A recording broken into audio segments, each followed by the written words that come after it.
तब अविनाश ने अपने हाथों की हथेलियां को आपस में रगड़ते हुए बेचैनी से कहा, मैं बहुत अच्छी तरह से जानता हूँ कि मैं क्या करने जा रहा हूँ, लेकिन इस वक्त फिलहाल मेरे लिए सबसे ज़्यादा जरूरी अगर कुछ है तो वो है मेरी बहन के चेहरे के मुस्कुराहट, जो सिर्फ और सिर्फ उसके पति से के ठीक होने के बाद ही उसके चेहरे पर आएगी। तब अबीर सिंह राठौड़ मन में अपनी फीलिंग्स को महसूस करते हुए बोला, उसके चेहरे की मुस्कुराहट के लिए तो मैं भी कुछ भी कर सकता हूँ, लेकिन फिलहाल उसने ये बात अपने मन में ही रखी थी।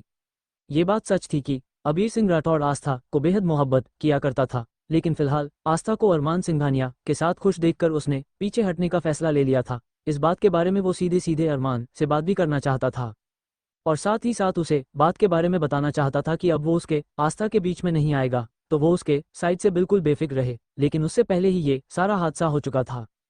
फिलहाल ज्यादा देर न करते हुए अविनाश ने अबीर से कहा, मैं अंदर जा रहा हूँ। वैसे भी मैंने कितने ही बार राजवीर जिंदल को फोन करने की कोशिश की है, लेकिन उसके आदमी ने एक बार भी उससे बात नहीं करवाई। ये तो अच्छा हुआ कि मैं इसका घर देख चुका था। जानबूझकर अविनाश ने ये बात अबीर से छुपा ली थी कि आस्था भी राजवीर जिंदल का घर देख चुकी है।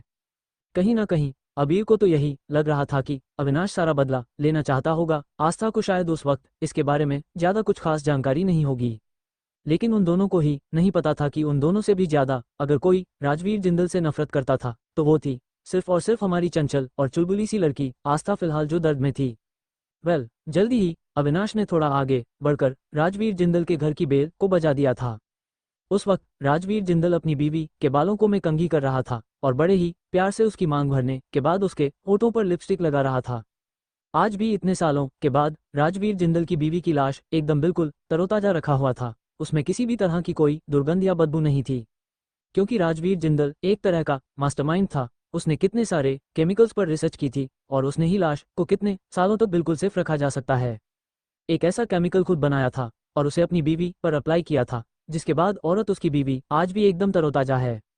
उसे देखकर कोई कहीं ही नहीं सकता था कि उसकी बीवी की लाश पूरे 20 साल पुरानी है।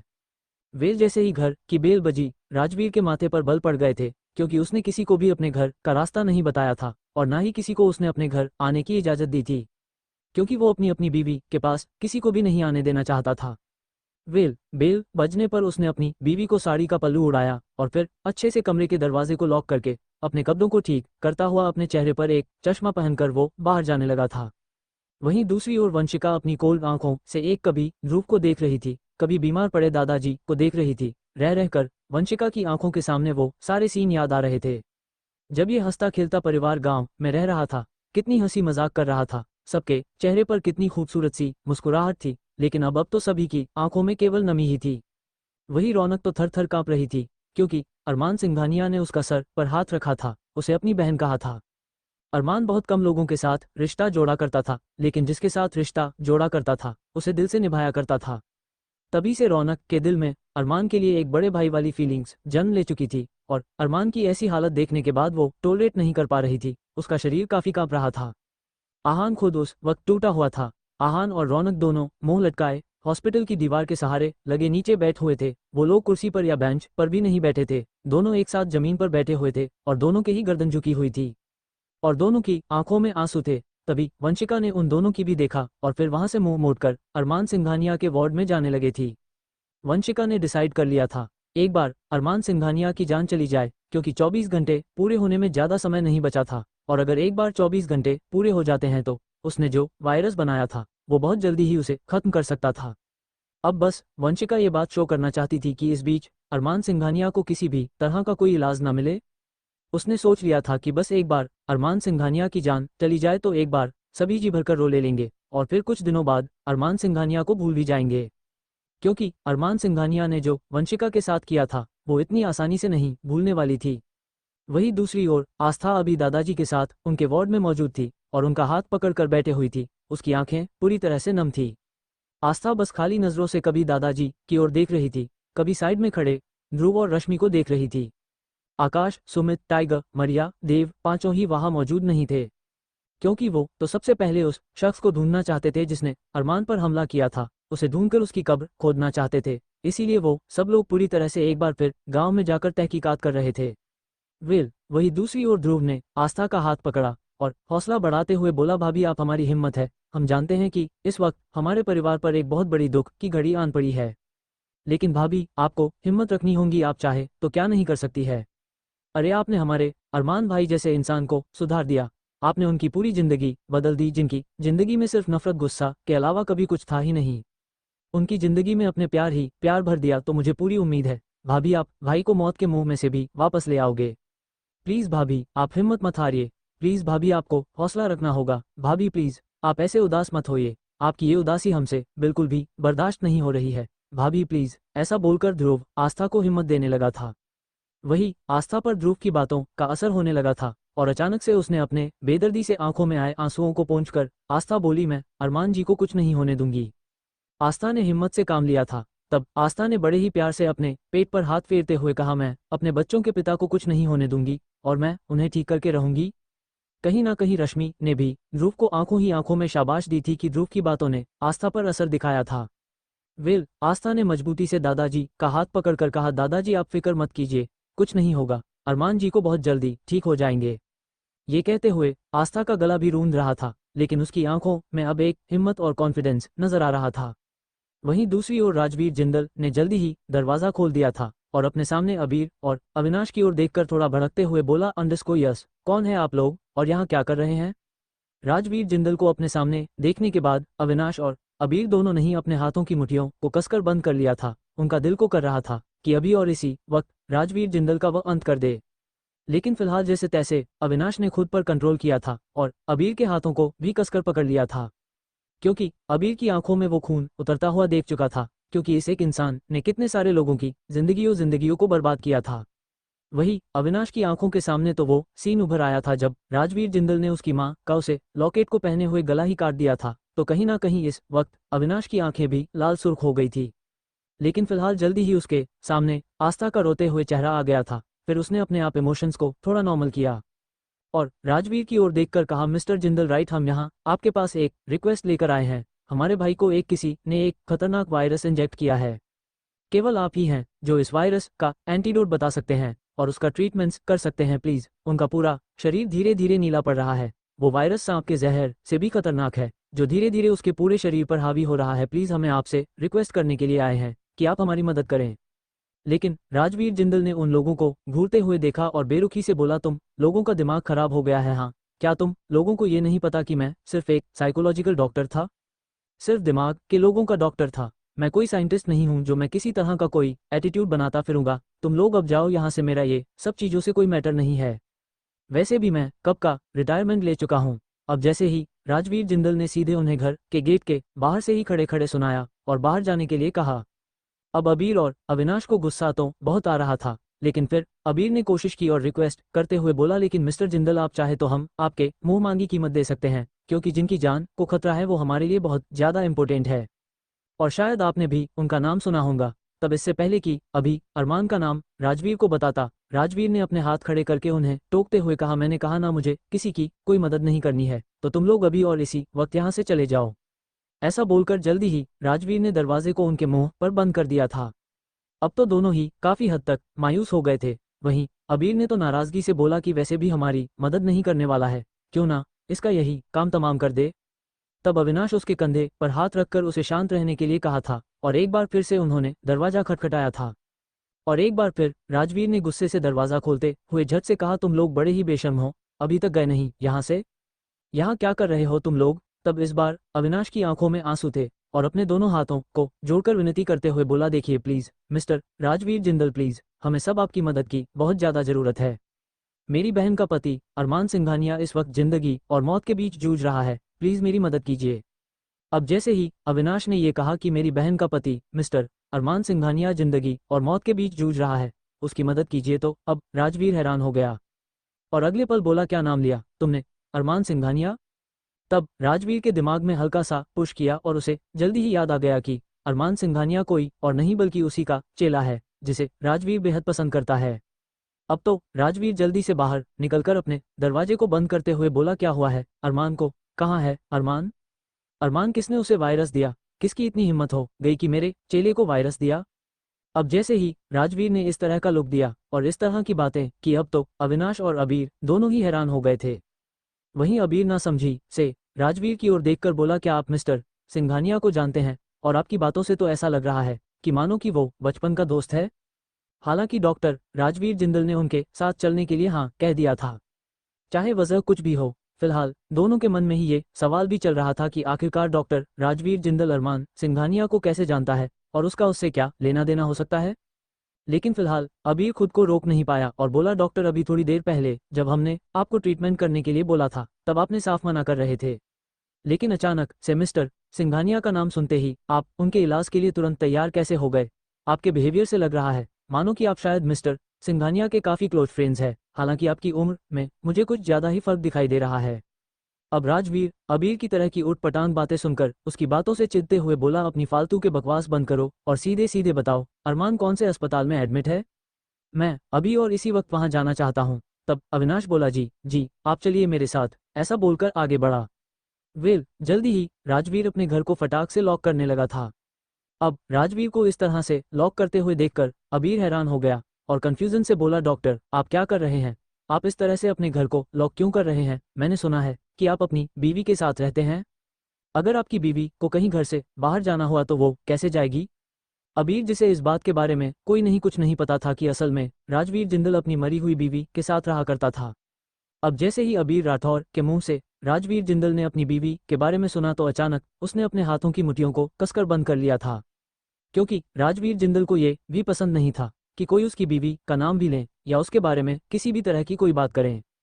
तो अविनाश ने जल्दी ही अबीर के हाथ को कसकर पकड़कर भींच लिया और आंखों ही आंखों में उसे इशारों में कुछ कहा था।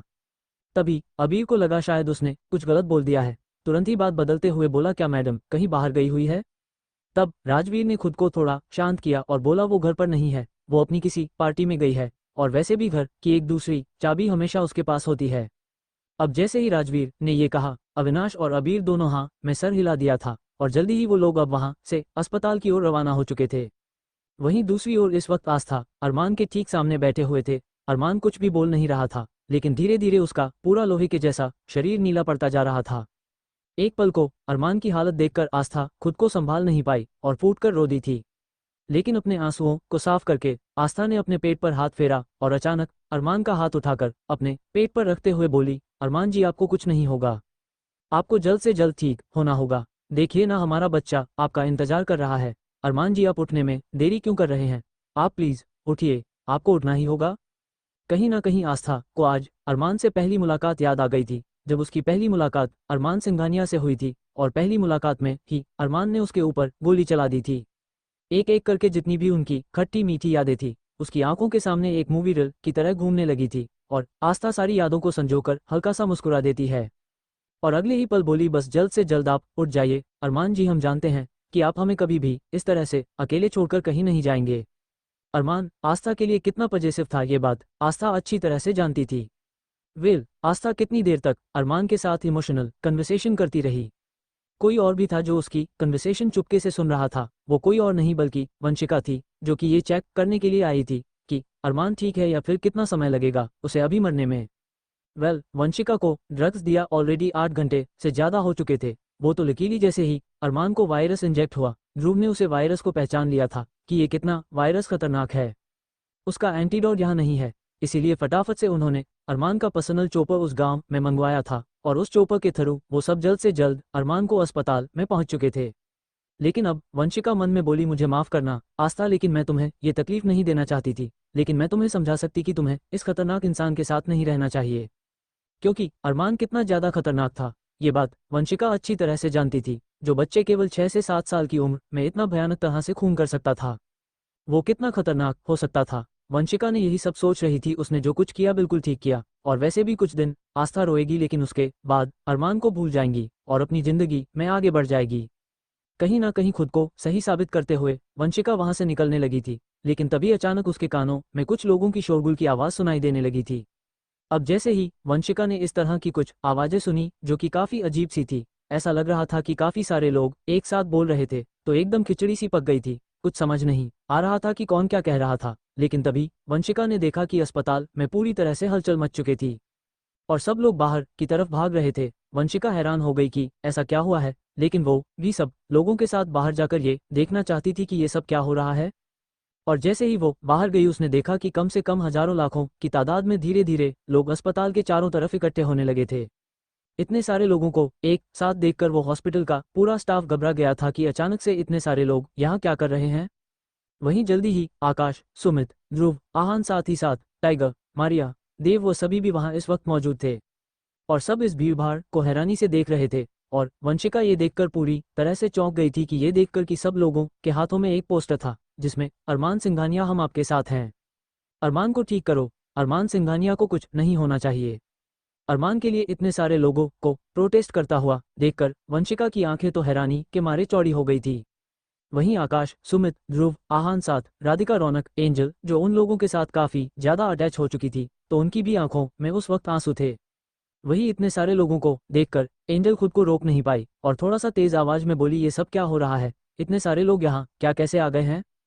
तभी आहान ने बोलना शुरू कर दिया था, एक्चुअली मैंने अभी ग्रुप चेक किया है, पूरे शहर भर में ये बात पूरी तरह से फैल चुकी है कि अरमान सिंघानिया इस वक्त जिंदगी और मौत के बीच जूझ रहा है।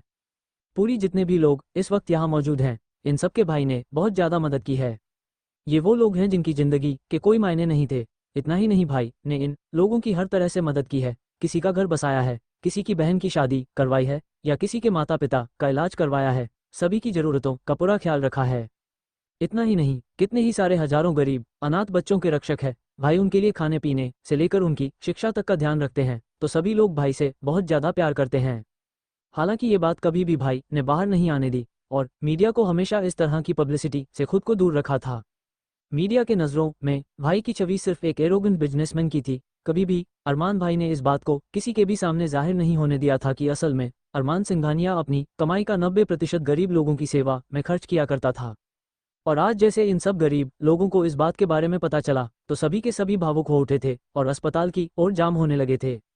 अब तो वंशिका ने जैसे ये सुना, अचानक से उसके पैरों में ऐसा लगने लगा था मानो कि बर्फ जम गई हो और वह खुद के पैरों पर खड़ी नहीं हो पाई थी और तुरंत नीचे गिर गई थी और एक तरफ सदमे की हालत में बैठ गई थी। अपने दुपट्टे को अपनी उंगलियों में उलझाते हुए उसके होंठ फड़फड़ाना लगे थे और वो सोचने लगी थी, ये क्या हो गया है, ऐसे कैसे हो सकता है, इतना बड़ा गुंडा, इतना बड़ा क्रिमिनल, इतने सारे लोगों का भगवान कैसे बन सकता है।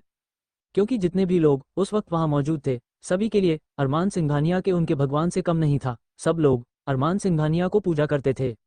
अब वंशिका को इस तरह से सदमे में एक तरफ बैठा हुआ देखकर ध्रुव की नजरें वंशिका पर पड़ती हैं और वो उसके पास आया और उससे बोला, तुम ठीक तो हो ना, मैं जानता हूं कि ये सब चीज़ों को देखकर तुम्हें काफ़ी ज़्यादा बैड लग रहा है, लेकिन तुम्हें परेशान होने की कोई ज़रूरत नहीं है, अरमान भाई बिल्कुल ठीक हो जाएंगे, मैं जानता हूं तुम भी अरमान भाई के लिए परेशान हो। आखिरकार अरमान भाई ने एक बड़े भाई की तरह तुम्हारी इज्जत की रक्षा की थी और तुम्हें दुर्जन सिंह उसके आदमियों से बचाया था, तो तुम्हें तो भाई की चिंता होगी। अब जैसे ही ध्रुव ने ये कहा, वंशिका केवल आंसुओं भरी आंखों से ध्रुव की ओर देखते रही और उसके होंठ कुछ कहने के लिए फड़फड़ा रहे थे, लेकिन वो कुछ कह नहीं पा रही थी। तभी वंशिका में गहरी लंबी सांस ली और फैसला लेते हुए बोली, नहीं, मैं इन सारे लोगों की जिंदगी बर्बाद नहीं कर सकती हूँ। वंशिका ने सोचा कि उसने ने कुछ ज्यादा ही जल्दबाजी कर दी थी। उसे लगने लगा था कि कहीं उसने अरमान के पर जानलेवा हमला करके बहुत बड़ी गलती तो नहीं कर थी। वंशिका को अब अजीब सा लगने लगा था। हालांकि वो तो पूरे 20 सालों से बदले की आग में झुलस रही थी और उसने अपना बदला ले भी लिया था, लेकिन अब अरमान सिंघानिया की गुड साइड देखकर वंशिका को गिल्टी फीलिंग होने लगी थी और तभी उसने अपने आंसुओं को बेदर्दी से पोंछा और खड़ी होकर मन ठान लिया कि वो अब अरमान को कुछ नहीं होने देगी। वैसे भी अभी केवल 3 घंटे बाकी है, ऑलमोस्ट 24 घंटे का टाइम पूरा होने वाला था और 3 घंटे बाकी है तो वो आराम से उसके वायरस का एंटीडोट बन सकती है। तो कहीं ना कहीं ये सोचते हुए वंशिका जल्दी ही अस्पताल से बाहर निकल गई थी और सीधा अपने घर के जो एक खुफिया कमरा था वहां जाकर उसने जमीन पर बिछी हुई चटाई को हटाई और जल्दी वहां पर कुछ सीढ़ियां नजर आने लगी थी। वंशिका जो कि नॉर्मल लोगों की नजरों में एक छोटे से एक कमरे के घर में रहा करती थी, असल में इस घर में उसने एक बड़ी ही शानदार लैब बना रखा था जहां पर वो कई वर्षों से अरमान सिंघानिया की मौत का सामान तैयार कर रही थी। वंशिका जितनी भी मेहनत किया करती थी, जो भी उसने आज तक कमाया था, वो सब उसने उस लैब को बनाने में लगा दिया था। अब जल्दी ही वंशिका ने वहां जाकर एंटीडोट बनाने का काम करना शुरू कर दिया था। वहीं दूसरी ओर जल्दी ही राजवीर, जिंदल, अबीर और अविनाश के साथ अस्पताल में मौजूद था। उस वक्त आस्था अरमान के साथ थी।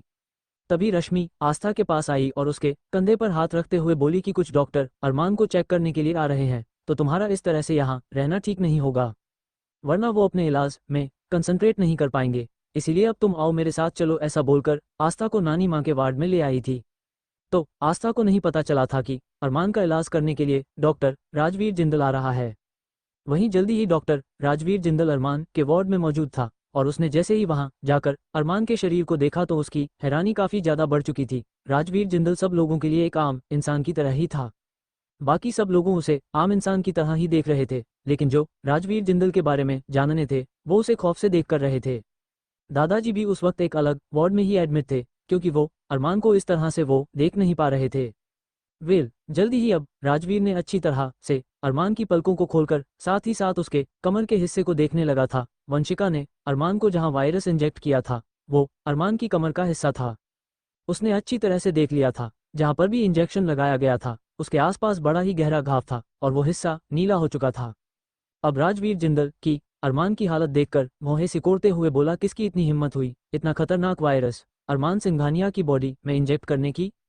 कहीं ना कहीं उसे उस वक्त बहुत ज्यादा गुस्सा भी आ रहा था, लेकिन फिलहाल अरमान की जान बचाना भी ज्यादा जरूरी था। तभी ऑलरेडी वायरस पूरे शरीर में फैलने लगा था। अगर ये वायरस एक बार पूरे शरीर में से होते हुए अरमान सिंघानिया के दिमाग तक चला गया तो उसके बाद अरमान की जान एक पल में चली जाएगी।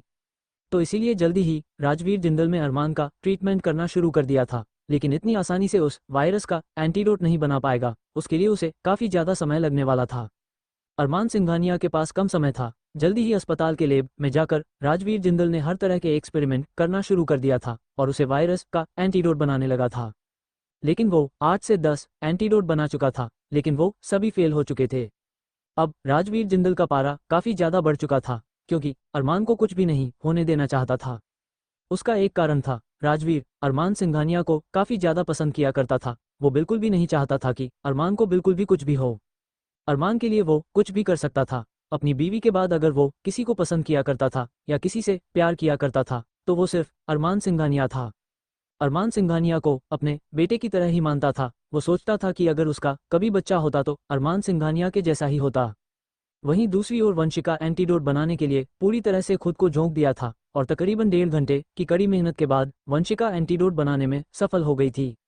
वहीं राजवीर जिंदल अभी तक एंटीडोट नहीं बना पाया था, क्योंकि राजवीर को ये नहीं पता था कि आखिरकार ये वायरस किस तरह से बनाया गया है और वो अरमान को गलत एंटीडोट नहीं दे सकता था, क्योंकि अगर एंटीडोट एक बार गलत हो जाता तो अरमान की जान एक पल में चली जानी थी।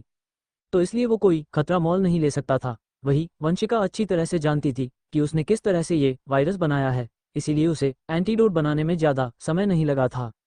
एंटीडोट लेकर जल्दी ही वंशिका अस्पताल की ओर रवाना हो चुकी थी। ही दूसरी ओर आकाश, सुमित, ध्रुव, आहान सभी के सभी लोग पूरी तरह से परेशान हो रहे थे और राजवीर जिंदल को देखकर थोड़ा सा ऑकवर्ड भी फील कर रहे थे। फिलहाल उनके पास कोई और रास्ता नहीं था। वो सब जानते थे, अगर दादाजी को इस बात के बारे में पता चला कि अरमान को बचाने के लिए राजवीर जिंदल का सहारा लेना पड़ा तो शायद ये बात दादाजी को कुछ खास पसंद ना आए। वही आहान, जो कि अब अपने भाई और दोस्तों के साथ मौजूद था, ध्रुव उसके पास आया और शांत स्वर में बोला कि तुम्हें इस वक्त रौनक के साथ रहना चाहिए। तुम जानते हो कि रौनक अरमान भाई को अपने बड़े भाई के जैसे कंसिडर करने लगी है और इस वक्त वो काफी ज्यादा टूटी हुई है। तुम जाओ और जाकर उसका ध्यान रखो। तब आहान रौनक के पास चला गया था। रौनक अभी भी कॉरिडोर में ही बैठी हुई थी। उसे एक जगह बैठे हुए लगभग 4 से 5 घंटे हो चुके थे, लेकिन वो वहां से उठने के लिए तैयार नहीं थी। आहान को लगा कि उसे रौनक को उठाकर कुछ खिलाना पिलाना चाहिए, उसके बाद से थोड़ा सा नॉर्मल फील करना चाहिए। इसीलिए आहान उसके पास आया और उसकी ओर देखकर गंभीरता से बोला, रौनक मुझे लगता है कि तुम्हें थोड़ा सा कुछ खा लेना चाहिए। वैसे भी अरमान भाई जब उठेंगे और तुम्हें ऐसी हालात में देखेंगे तो वो मुझे बहुत ज्यादा डांट लगाएंगे और डांटते हुए बोलेंगे कि मैंने उनकी बहन का ख्याल नहीं रखा। तुम जानती, और अरमान भाई ने पहली बार किसी को अपनी बहन बनाया है। अब जैसे ही आहान ने ये कहा, रौनक, जो कि कब से अपने अंदर ही अंदर सिसक रही थी, अब आहान की बातें सुनने के बाद वो खुद को रोक नहीं पाई और अचानक से वो उठी और उठकर तुरंत आहान को गले से लगा लिया था और उसकी बाहों में फूट फूट कर रोने लगी थी। आहान भी रौनक का साथ पाकर बच्चों के जैसा रोने लगा था। दोनों एक दूसरे से पूरी तरह से चिपक गए थे और बच्चों की तरह रोने लगे थे।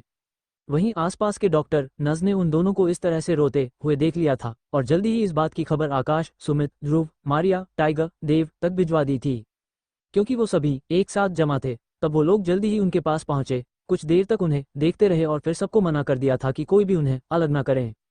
जितना वो दोनों रोएंगे उतना उनके दिल का गुब्बार निकल जाएगा और शायद इसी बहाने उनके जो बीच थोड़ी दूरियां आ गई है वो भी हमेशा हमेशा के लिए खत्म हो जाएगी। आखिरकार रौनक भी आहान को पसंद किया करती थी, लेकिन वो ड्रग्स का हादसा बीच में होने के बाद सब कुछ अलग सा हो गया था उन दोनों के बीच में।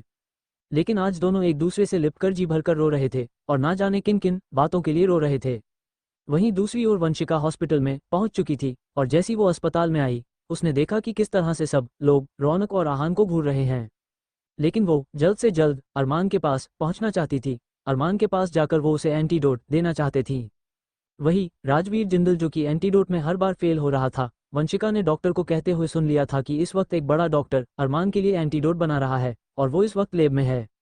वंशिका ने सोचा कि उसे सीधे तरीके से ये जो एंटीडोट उसने बनाया है उसे जाकर उस डॉक्टर को दे देना चाहिए। वो डॉक्टर अरमान को इंजेक्ट कर देगा या फिर जिस डॉक्टर ने जो एंटीडोट बनाया होगा उसके एंटीडोट से वो अपने वाला एंटीडोट रिप्लेस कर देंगी, तो किसी को कुछ पता नहीं चलेगा और अरमान की जान बच जाएंगी। कहीं ना कहीं ये सोचते हुए वंशिका जल्दी से अब राजवीर जिंदल की ओर जाने लगी थी। लेकिन जैसे ही वो उस लैब में गई और वहां जाकर उसने राजवीर जिंदल को देखा तो वंशिका पूरी तरह से कांप उठी थी, क्योंकि राजवीर जिंदल दूसरा वो इंसान था जो उस वक्त जब अरमान उसके भाई का मर्डर कर रहा था तब वहां पर मौजूद था और खून की छींटे राजवीर जिंदल के चेहरे पर जा गिरी थे और वो उस वक्त बड़ी ही खतरनाक हंसी हंस रहा था। उसके दांतों पर भी खून लगा हुआ था जिससे वो बड़ा ही भयानक दिखाई दे रहा था। अब राजवीर जिंदल को देखने के बाद वंशिका को एक बार फिर से उसका वही वाला चेहरा याद आ गया था और अचानक से उसके होंठ पूरी तरह से कपकपाने लगे थे। लेकिन इससे पहले कि वो से कुछ रिएक्ट करती, तभी अविनाश राजवीर जिंदल के पास आया और बेकरारी से बोला, और कितना टाइम समय लगेगा डॉक्टर जिंदल, प्लीज कुछ कीजिए। अरमान का वायरस उसके शरीर में बढ़ता ही जा रहा है और धीरे धीरे उसका पूरा शरीर नीला पड़ रहा है, प्लीज कुछ कीजिए। क्या आप अभी तक एंटीडोट नहीं बना पाए हैं? तब राजवीर जिंदल उसकी और कॉन्फिडेंस से देखकर बोला, डोंट वरी, ये मेरा लास्ट एक्सपेरिमेंट है और मुझे पूरी उम्मीद है कि एंटीडोट बन जाएगा और अरमान की जान बच जाएगी। तुम लोग फिक्र मत करो, मैं उसे कुछ नहीं होने दूंगा, वैसे भी वो मेरा चेला है। चेला? अब जैसे ही एक बार फिर राजवीर ने ये कहा, अविनाश कंफ्यूजन से बोला, लेकिन आपने अपने घर पर भी यही बात बोली थी कि अरमान आपका चेला है। मैं समझ नहीं पा रहा हूँ कि अरमान आपका चेला कैसे हुआ। तभी राजवीर जिंदल ने बताया कि अरमान 8 साल का था जब वो उसके हॉस्पिटल में आया था और तब उसने अरमान को काफ़ी सारी चीज़ें सिखाई थी और जो कुछ मैंने उस सिखाया था अरमान ने वो सारी चीज़ एकदम प्रैक्टिकल की थी और वो मेरा शागिर्द बन गया था। अब जैसे ही राजवीर ने ये बोला, अविनाश को तो कुछ समझ में नहीं आया था, लेकिन वंशिका सब कुछ समझ चुकी थी और वो काफ़ी ज़्यादा हैरानी हो गई थी, जोरों से लंबे लंबे और हौंकते हुए सांस लेने लगी थी। इसका मतलब साफ था कि राजवीर जिंदल ने ही अरमान को खून करने के लिए मजबूर किया था या फिर उसे उकसाया था, वरना अरमान तो उस वक्त एक मासूम बच्चा था और एक बच्चे को जिस रंग में ढाला जाए वो ढल जाता है, और उस वक्त अरमान के दिल में अपनी माँ के लिए काफ़ी ज़्यादा नफरत थी। उसी का फायदा राजवीर जिंदल ने उठाया था और अरमान को अपने जैसा बनाने की कोशिश की थी। ये अंदाजा लगाते हुए वंशिका पूरी तरह से चौंक गई थी और कहीं ना कहीं उसे अब सब कुछ याद आ गया था कि किस तरह से जब अरमान उसके भाई की जान ले रहा था उसके पीछे राजवीर जिंदल बड़ी बुरी तरह से हंस रहा था।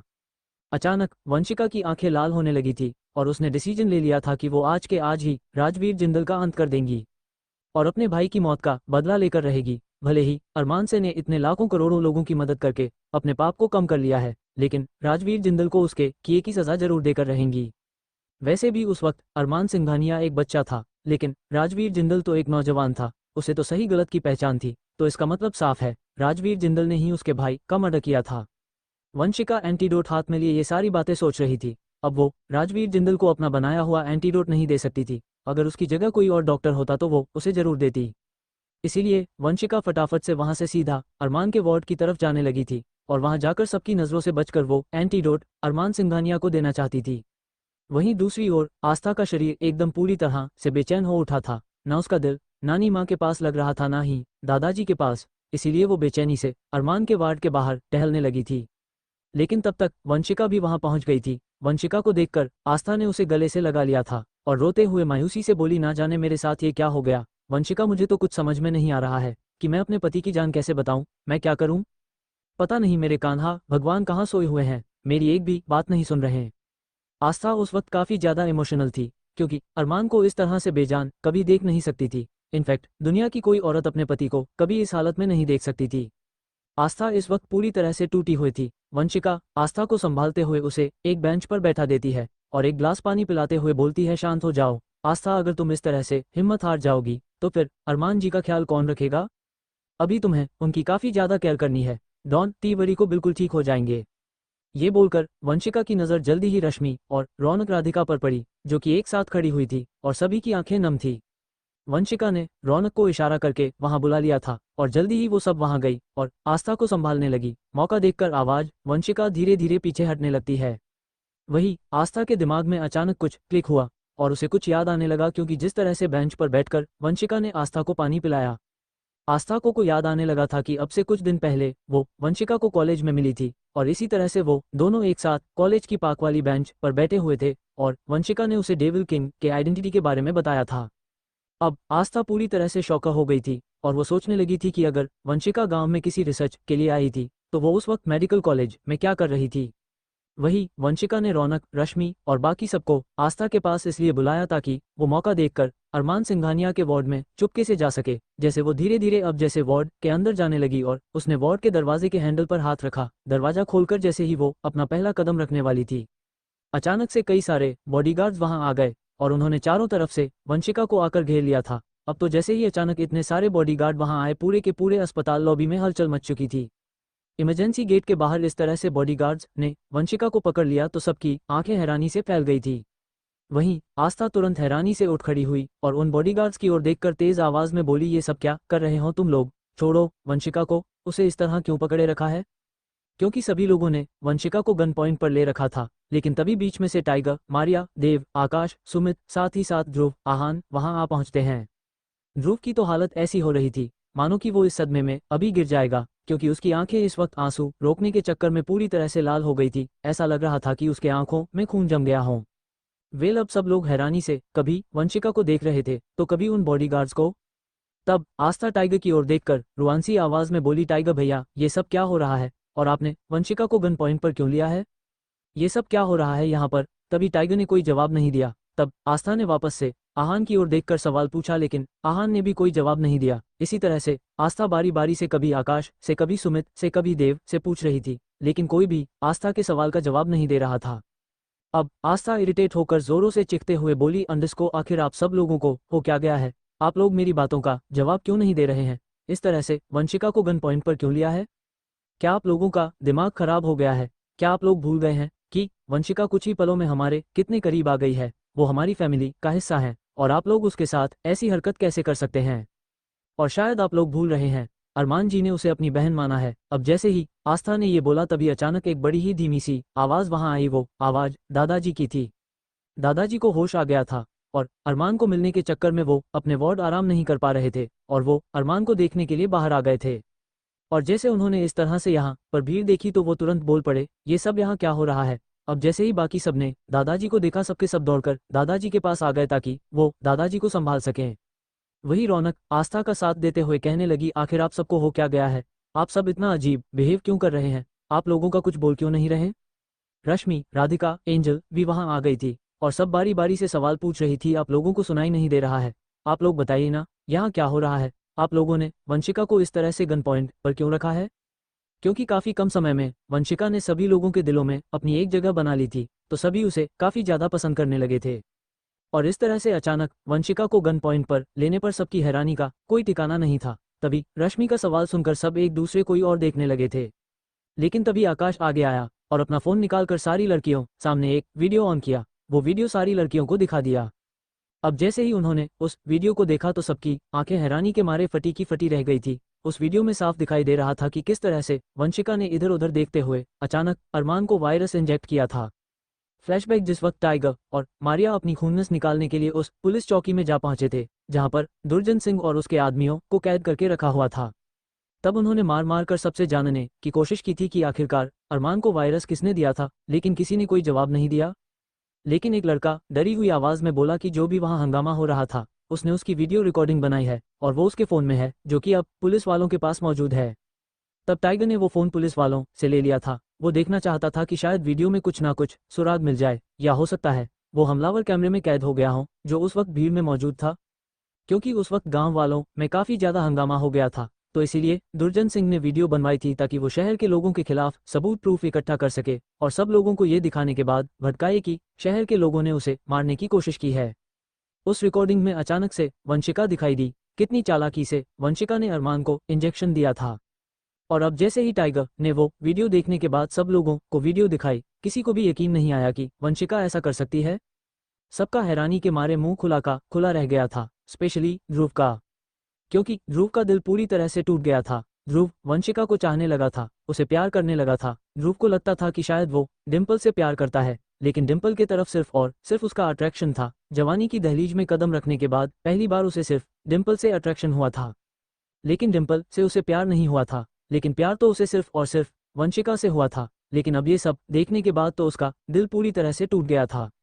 भला अरमान भाई पर हमला करने वाले से वो मोहब्बत कैसे कर सकता था? वो तो खुद अरमान पर जानलेवा हमला करने वालों को अपने हाथों से सजा देना चाहता था।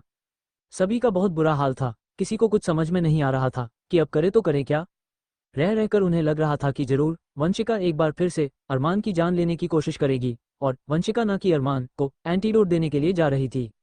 और जैसे ही उसने दरवाज़ा खोलकर जाने की कोशिश की, तभी उन सब ने आकर वंशिका को अपने बॉडीगार्ड के थ्रू पकड़वा लिया था। अब सब लोगों की हालत काफ़ी ज़्यादा खराब हो चुकी थी। वंशिका की सच्चाई सबके सामने आ गई थी। वहीं दादाजी धीमे धीमे कदमों से वंशिका के पास आए। वंशिका उसे वक्त सर झुकाकर खड़ी हुई थी, क्योंकि वो जानते थे कि इस वक्त सभी की नज़रें उसी के ऊपर टिकी हुई है। वंशिका के पास जाकर दादाजी ने उसके सर पर हाथ रखकर पूछा, क्या क्यों किया आपने ऐसा बेटा? क्यों मेरे पोते की आपने जान लेने की कोशिश की है? क्या किया है उसने? हाँ बताओ मुझे, क्यों किया तुमने ऐसा?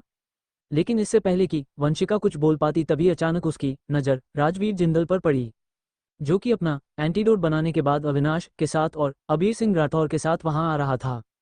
अचानक राजवीर जिंदल को अपने सामने देखकर वंशिका खुद को रोक नहीं पाती है, और अचानक से उसने एक बॉडीगार्ड से बंदूक छीन ली थी और सीधा राजवीर जिंदल पर तान दी थी। अब तो सब लोगों का मुंह पूरे शौक के मारे खुला का खुला रह गया था।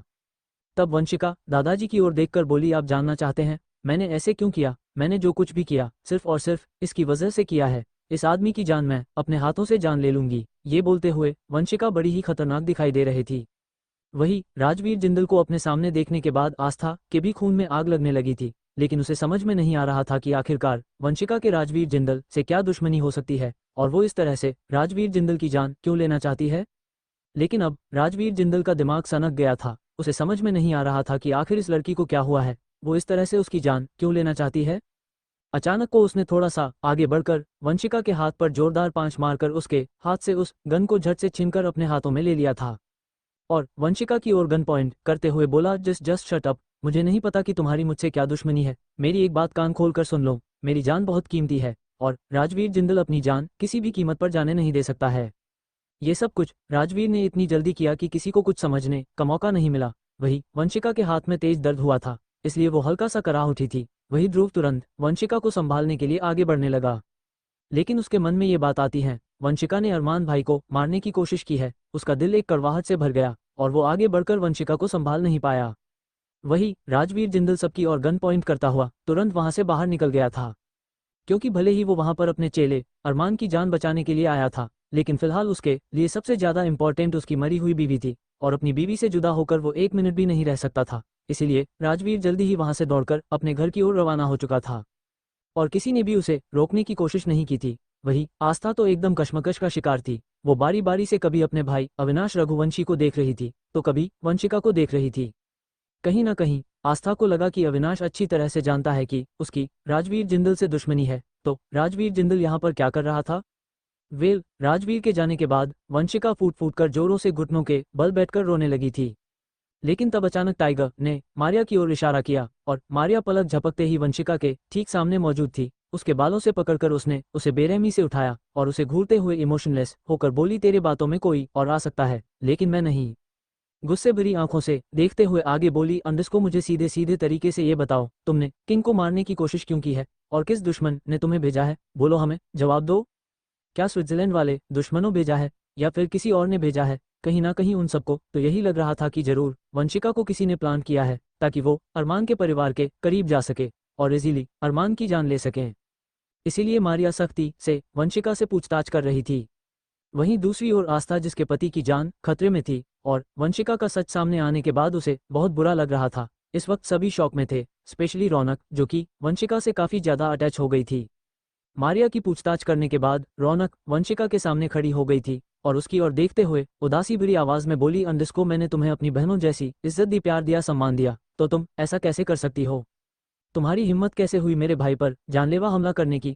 अरमान मेरे भाई है और बहुत प्यार करती हूँ मैं उनसे। कहीं ना कहीं रौनक ने जैसे ही अपने अरमान की तबीयत को लेकर वंशिका को खरी खोटी सुनाई तो वंशिका केवल रोती रही। उसने उसे कोई जवाब नहीं दिया। बारी बारी से सभी ने उसे इसी तरह से सवाल किया। वही ध्रुव तो उसके सामने आया और निराशा से उसे देखते हुए दबी हुई आवाज में बोला, अंडस्को ये क्या किया तुमने?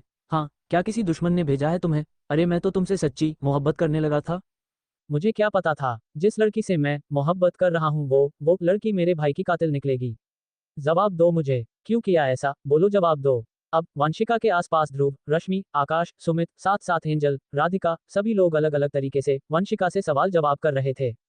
वंशिका ने अपने दोनों हाथों को अपने कानों पर रखकर जोरों से चीख मार देती है और चिल्लाते हुए बोली, अंडस्को बस करो, बस मुझे और कुछ नहीं सुना।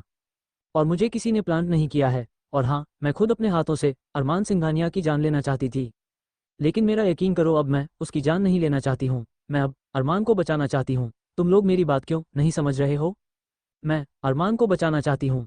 अब आस्था अचानक से उठ खड़ी हुई और उठकर सभी लोगों को साइड में करते हुए बोली, अंडस्को मैं वंशिका से कुछ बात करना चाहती हूँ।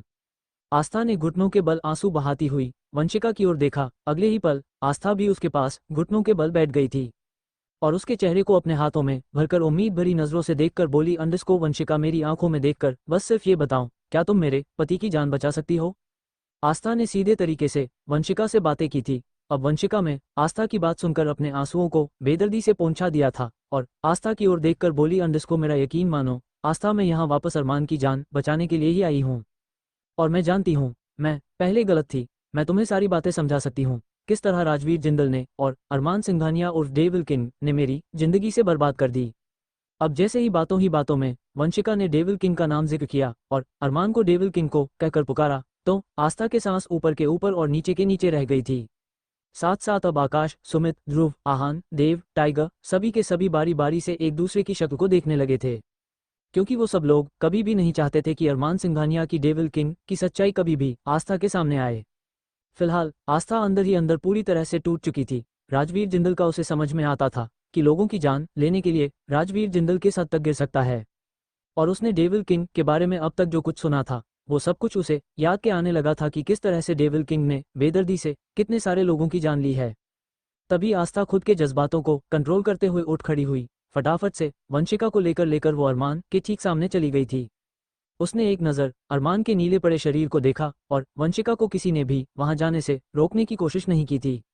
इनफैक्ट एक बार को टाइगर उसे रोकना चाहता था, लेकिन आस्था ने अपना हाथ दिखाकर रोक दिया था। आस्था के बिहेवियर से साफ पता चल रहा था कि आस्था वंशिका पर पूरी तरह से यकीन कर रही है। दूसरी ओर टाइगर और मारिया उसे आस्था के मना करने के बावजूद वंशिका के साथ साथ वार्ड में आ गए थे। अरमान को देखने के बाद वंशिका ने जो एंटीडोट बनाया था अगले ही पल उसे एंटीडोट दे दिया था और एंटीडोट देने के बाद टाइगर और मारिया दोनों ने वंशिका को अपनी कस्टडी में ले लिया था। वेल धीरे धीरे अब समय गुजरने लगा था और जैसे से टाइम बढ़ रहा था वैसे वैसे अरमान की हालत काफी ज्यादा खराब होने लगी थी। डॉक्टर पूरे के पूरे उसके पास जमा हो गए थे, उसे बचाने की कोशिश करने लगे थे। अब सब लोग वंशिका को गुस्से और नफरत की नज़र से देखने लगे थे। वहीं दूसरी ओर वहीं अबीर सिंह राठौड़ काफी हद तक हैरान हो रहा था। तब अबीर अचानक उठा आस्था के पास आया था। आस्था के पास आकर उसने उसे कंधों पर से पकड़ लिया था। तब आस्था ने खाली आंखों से अबीर की ओर देखा और अगले ही पल अबीर आस्था का हाथ थामकर उसे अस्पताल के कॉरिडोर में ले आया था। इस वक्त आस्था ने अपना सर झुकाया हुआ था। ना जाने क्यों उसे एक अलग तरह की शर्मिंदगी सी महसूस हो रही थी। बार बार उसे ऐसा लग रहा था मानो कि उसने कितना बड़ा गुनाह कर दिया हो। कहीं ना कहीं उसकी आंखों के सामने जितने भी डेविल किंग ने आज तक बड़ी ही बेरहमी के साथ मर्डर किए थे वो सब एक एक करके तैरने लगे थे। उसके आगे वो कुछ और समझ नहीं पा रही थी। अबीर ने आस्था की मेंटल कंडीशन समझ लिया था। इस वक्त आस्था प्रेग्नेंट थी और ऐसी सिचुएशन में उसका इस तरह से टेंशन लेना किसी भी लिहाज से ठीक नहीं था। इसलिए अबीर आस्था को देखते हुए सीरियस वॉइस में बोला, तुम जानती हो जब मैंने तुम्हें पहली नज़र में देखा था उसी वक्त में अपना दिल तुम पर हार गया था। लेकिन वक्त के साथ मुझे ये चीज़ समझ आ गई कि प्यार वो नहीं है जिसे हासिल किया जाए, कुर्बानी का दूसरा नाम प्यार है। क्योंकि डेविल किंग का नाम सुनने के बाद मैं तुम्हारी हालत और तुम्हारे उड़े हुए चेहरे का रंग देखकर इस बात का अंदाज अच्छी तरह से लगा सकता हूँ कि शायद तुम्हें आज से पहले अरमान की रियल आइडेंटिटी के बारे में नहीं पता था। तुम जानती हो मैंने तुम्हें डेविल किंग पर कुर्बान क्यों किया? मैं तुम्हें आज जरूर डेविल किंग के बारे में बताना चाहूँगा। ये बात सच है कि उसने अनगिनत खून किया, मर्डर किया है, लेकिन उसने सिर्फ और सिर्फ उन लोगों के मर्डर किए हैं जो जिंदा रहने के लायक नहीं थे। अबीर के पास अच्छा मौका था अरमान के खिलाफ आस्था के कान भरकर उसे हमेशा हमेशा के लिए अपनी जिंदगी में लेकर आने का, लेकिन इस वक्त अबीर ने आस्था को सारा सच बताने का फैसला किया था। क्योंकि अगर आस्था ऐसी हालत में इस तरह की टेंशन लेती रही तो ना जाने उसके होने वाले बच्चे पर इसका क्या प्रभाव पड़ता। क्योंकि आस्था अरमान से कितनी शिद्दत से मोहब्बत किया करती थी, ये बात तो उसके आंखों में साफ दिखाई दे रही थी। और ये बात सच थी कि अगर आस्था से अरमान की मोहब्बत छीन ली जाए तो आस्था एक मिनट भी जिंदा नहीं रह पाती। और अबीर ये नहीं चाहता था, इसीलिए अबीर ने आस्था को सारा सच बताने का फैसला किया था ताकि आस्था के लिए फैसला लेना आसान हो जाए। वहीं दूसरी ओर सब लोगों को यही लग रहा था कि जरूर वंशिका ने कोई गलत एंटीडोट अरमान को दे दिया है। वही ध्रुव तो अब अपनी गुस्से से भरी आंखों के साथ वंशिका के सामने खड़ा होकर उसके कंधों को झकझोरते हुए डेंजरस वॉइस में बोला, याद रखना अगर मेरे भाई को कुछ हो गया तो मैं तुम्हें जिंदा जला डालूंगा। उस वक्त ध्रुव ने बड़े ही इंटेंस नजरों से वंशिका को देखते हुए बिना किसी इमोशंस के साथ वंशिका से ये बात कही थी। ध्रुव की इस धमकी से ना जाने वंशिका के दिल दिमाग में क्या हुआ कि उसका पूरा शरीर कांपने लगा था। ध्रुव के बातों में ऐसा कुछ था जिसे सुनकर हर किसी के हाथों का रोगटा तक खड़ा हो गया था। वंशिका जानती थी कि उसने हैवी एंटीडोट अरमान को दिया है जिसके कुछ अपने साइड इफेक्ट्स हो सकते हैं, लेकिन उसकी जान किसी भी कीमत पर नहीं जा सकती है। इसलिए वंशिका को अपने बनाए हुए एंटीडोट पर पूरा का पूरा भरोसा था और केवल आधे घंटे के अंदर अंदर ये बात सच साबित हो जाने वाली थी। सब लोगों ने सोच लिया था कि अगर वंशिका ने अरमान को गलत एंटीडोट दिया है तो वो सीधा सीधा उसे ब्लैकी के यानी कि अरमान के पाले हुए जंगली जानवरों के आगे उसे डाल देगा। सभी का यही प्लान था। वहीं दूसरी ओर आस्था अबीर की एक एक बात को ध्यान से सुन रही थी। तभी अबीर ने 24 केसेस की डिटेल आस्था को देते हुए कहा कि इन लोगों ने किस तरह से दूसरों पर अत्याचार किया है। जिस आदमी के अरमान सिंघानिया ने कई सौ से ज्यादा टुकड़े किए थे, उस आदमी ने बड़े ही बेरहमी एक 9 साल की बच्ची के साथ गलत व्यवहार किया था। कहीं ना कहीं सारी बातें सुनकर आस्था थोड़ी देर के लिए शांत हो रही थी, लेकिन फिलहाल उसने अबीर की बातें सुनने के बाद उसके हाथों को अपने कंधों पर से हटा दिया था और बिना कुछ कहे जाकर हॉस्पिटल के लॉबी में बैठ गई थी और वंशिका की ओर देखने लगी। वंशिका ने जैसे ही आस्था को देखा वो उसके पास आई, उसका हाथ थामकर बैठते हुए बोली, मैं जानती हूँ कि मैंने तुम्हें बहुत दुख पहुंचाया है और मेरे यकीन जाने आस्था मेरा तुम्हें दुख पहुंचाने का बिल्कुल भी इरादा नहीं था, लेकिन मैं क्या करूं, मैं मजबूर थी। नफरत के आग मेरे दिल में बचपन से जल रही थी। ये बोलकर वंशिका ने अपने भाई से रिलेटेड जो भी सारी बातें थी आस्था को बताने लगी और अरमान को किस तरह से उसने अपने भाई का खून करते हुए देखा था और कब उसने अरमान का पीछा करना शुरू किया और डेविल किंग के बारे में सारी बातें उसने आस्था को बता दी थी। उसे वक्त अस्पताल के लॉबी में सभी लोग मौजूद थे, लेकिन वंशिका और आस्था उन सबसे से थोड़ी दूरी पर थे, जिसकी वजह से उन दोनों की बात कोई नहीं सुन पा रहा था। आस्था उस वक्त बिल्कुल खामोशी थी, वो किसी से कुछ नहीं कह रही थी। उसे बस अगर किसी चीज का इंतजार था तो वो था सिर्फ अपने पति के होश में आने का इंतजार था। उस वक्त सबने अपना सर झुकाकर बस बेसब्री से इमरजेंसी रूम की तरफ देख रहे थे और उस पल का इंतजार कर रहे थे कि कब उन्हें अरमान के ठीक ठाक होने की खबर सुनाई दे। लेकिन जिस तरह से हॉस्पिटल के डॉक्टर बार बार लॉबी के चक्कर लगा रहे थे और नर्स अंदर बाहर आ जा रही थी, तो सभी लोगों का दिल लेकर जब से घबराहट से भर गया था कि ना जाने अब क्या होगा, अरमान ठीक है या नहीं है। सब लोग उस वक्त काफी ज्यादा दुखी थे। कुछ देर बाद, आधे घंटे के बाद, डॉक्टर बाहर आए थे। बाहर आकर उन्होंने बोला, आई एम सॉरी। अब जैसे ही डॉक्टर ने बाहर आकर आई एम सॉरी बोला, सब लोगों का दिल की धड़कन एकदम से रुक चुकी थी और सब लोग हैरानी से बड़ी बारी बारी एक दूसरे को देखने लगते हैं।